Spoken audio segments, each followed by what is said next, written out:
Mais uma vez, o Estado de Goiás, antes de pedir a palavra aqui, a opinião do deputado Vilmar Rocha, está reunindo em um hotel 90 pessoas, Léo Razu, que é o organizador, lá estão o deputado estadual Francisco Júnior, Frederico Nascimento, o secretário estadual de Infraestrutura, Danilo de Freitas, e o presidente da Goiás Parcerias, Evandro Abib. Okay. Antes dele falar, eu só queria primeiro elogiar, né, esse trabalho que o Vilmar está fazendo lá em Goiás, de reunir os setores para discutirem conosco esse projeto. Aliás, fica como um exemplo a todos os outros estados brasileiros e um incentivo. Façam isso, porque eu acredito que, utilizando essa forma moderna de comunicação, nós vamos atingir um sem número de formadores de opinião e de dirigentes nas suas áreas de Estado, muito importante para esse grande debate no Brasil. Meus parabéns. Obrigado. Boa noite a todos. Cumprimento a todos os presentes aqui, os ouvintes, e em especial aos companheiros que estão lá acompanhando esse seminário. Nós temos aproveitado essa oportunidade da Espaço Democrático para aprofundar e discutir assuntos relevantes da vida do nosso país. Bem, eu acho que nós fossemos sintetizar hoje três grandes prioridades, três grandes desafios do Brasil para o futuro. Eu citaria o primeiro, a questão institucional, que não é de organização das instituições, elas já estão mais ou menos estruturadas, mas da funcionalidade das instituições. Por exemplo, o Congresso Nacional hoje, ele não cumpre o seu papel porque ele é disfuncional, ele não funciona, ele não cumpre as suas finalidades. E assim também nós podemos ver o Poder Judiciário e outras organizações do Estado. Então, a questão institucional é relevante, regras, que elas funcionem bem, que cumpram o seu papel. O segundo é a questão da educação. Essa aí eu acho que é. E o terceiro é a questão da infraestrutura. O Brasil não é um país, é um continente. É um continente. Tem tudo por ser feito ainda em infraestrutura. O Estado brasileiro não tem dinheiro, nem a União, nem os estados e os municípios suficientes para investir em infraestrutura. Então, é quase uma questão de lógica formal, de que para fazer isso a gente tem que buscar quem tem dinheiro. E quem tem dinheiro é o setor privado, nacional e internacional. Agora, por que as PPPs estão patinando? Por que elas apresentam poucos resultados até agora? Eu participei da comissão especial, à época, inclusive, a FIFE, presidida pelo atual ministro das Comunicações, Paulo Bernard, que era deputado federal, da comissão que estruturou e que apresentou, finalizou o projeto da Lei 11.079/2004, que era a lei das PPPs.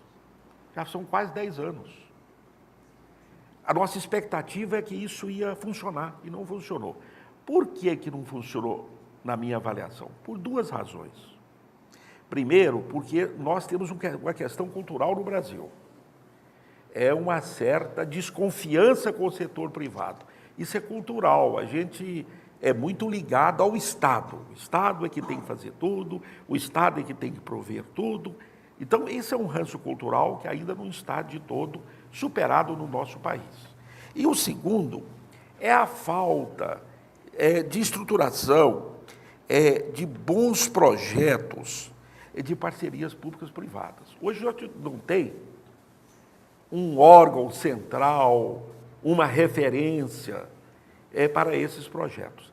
Então, as parcerias estão caminhando devagar. Agora, parece que vamos agilizar isso, com experiências importantes aqui no Estado de São Paulo, no Estado de Minas, na Prefeitura do Rio, e algumas experiências menores de outros estados. O próprio governo federal não conseguiu implementar, no ritmo que era necessário, essa questão das PPPs. Mas eu acho que o rumo é esse, o caminho é esse, e nós precisamos persistir nessa ideia e nesse projeto das parcerias público-privadas. Eu queria informar que esse debate serve de subsídio para a elaboração do nosso programa de governo, o programa do partido, no capítulo de infraestrutura. E que no final perguntaremos aos nossos convidados: o que você acha imprescindível ou inovador e que o PSD deve incluir no capítulo de infraestrutura e desenvolvimento no seu programa partidário? Eu gostaria de pedir aos nossos internautas que nos assistem que respondam à nossa enquete. Em todo debate que fazemos, em todo seminário, nós fazemos uma enquete para provocar essa interação com o público internauta. A enquete de hoje é a seguinte: se você ainda não respondeu, em qual dessas áreas o Brasil precisa de mais investimentos?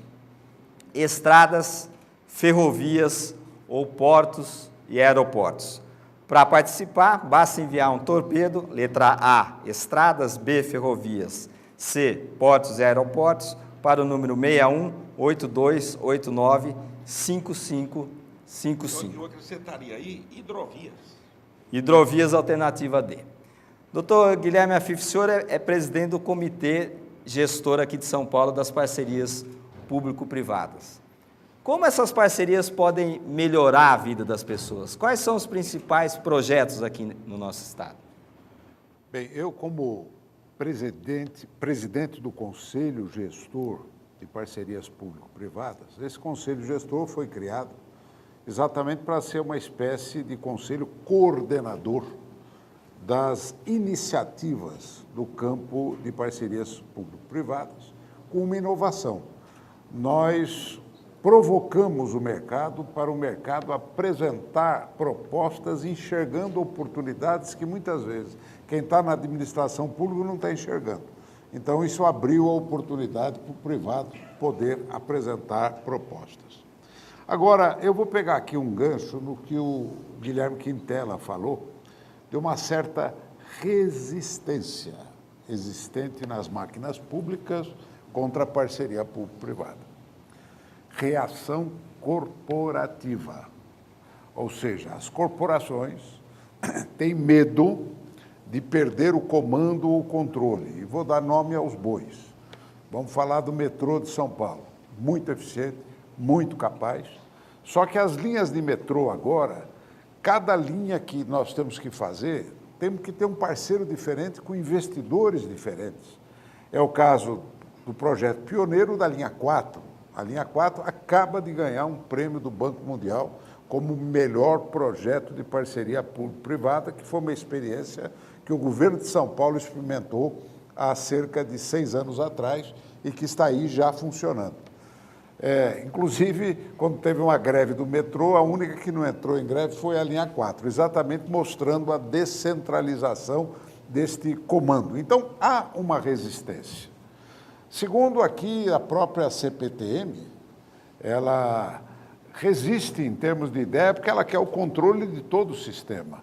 E o que nós precisamos hoje pensar claramente é que nós temos que ter agências reguladoras para vários operadores entrarem e operarem com capacidade. Eu quero dizer claramente àqueles que acusam que nós estamos querendo privatizar o setor público, que ninguém está privatizando coisa nenhuma, ele continua público.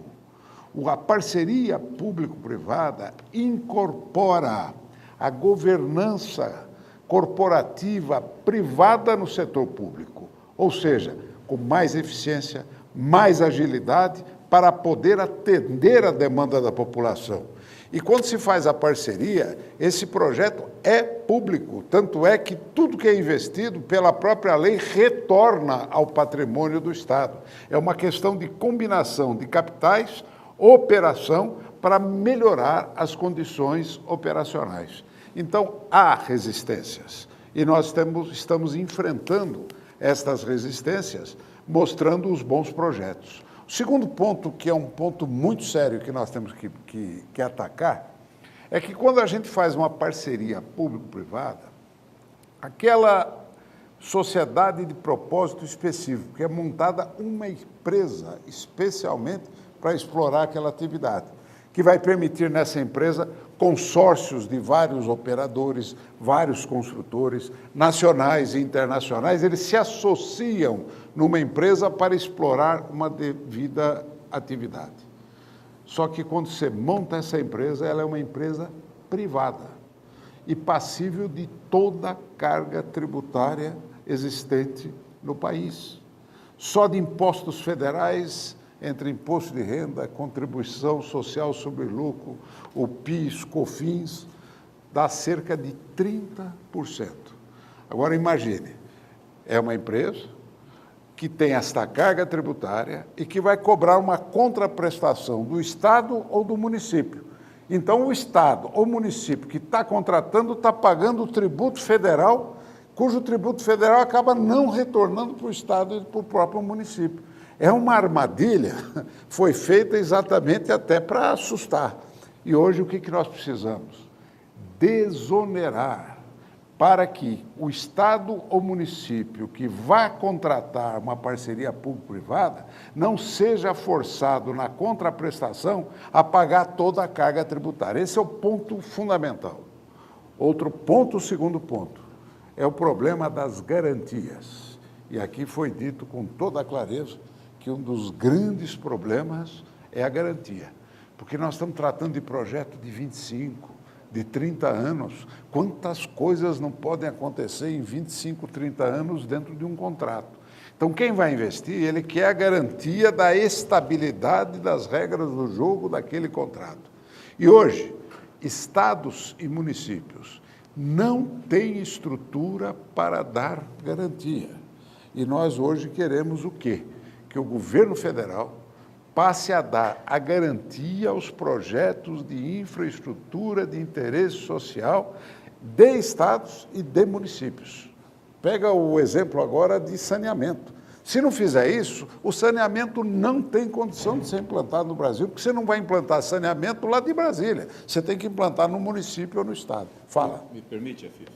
É justamente isso que propõe o projeto que apresentamos na Câmara Federal, porque na concepção das PPPs, a legislação federal, o Marco Regulatório de 2004, a criação do Fundo Garantidor das Parcerias Público-Privado permitia tão somente que essas garantias fossem prestadas a obras, a PPPs do governo federal. E nesta mudança de legislação, nós estamos propondo que essas garantias possam ser dadas também a estados e municípios. E as contragarantias, os estados e municípios, através de recursos vinculados ao Fundo de Participação dos Municípios e Fundo de Participação dos Estados, pudessem funcionar nesta contrapartida. Por isso que nós temos pouquíssimas PPPs no âmbito federal e um número maior de PPPs nos estados e municípios. E esse papel do risco dividido também entre Estado e iniciativa privada, a iniciativa privada está assumindo os riscos de construção, os riscos de operação, e o Estado precisa assumir os riscos institucionais de um contrato de longo prazo e também das questões fiscais que envolvem isso. Por isso que é importante a gente aprimorar a legislação para dar condições de um melhor funcionamento das parcerias. Gostaria de agradecer aqui nossos participantes das redes que durante toda a semana nos alimentaram com perguntas, Jumir Baranovski, Isabela Severiano, Gilson Oliveira, Gustavo Cândido, Vanessa Sena, Dagmar Frísio, Janaína Regina, Gleice Tonon, Jefferson Mendonça e Dani Costa.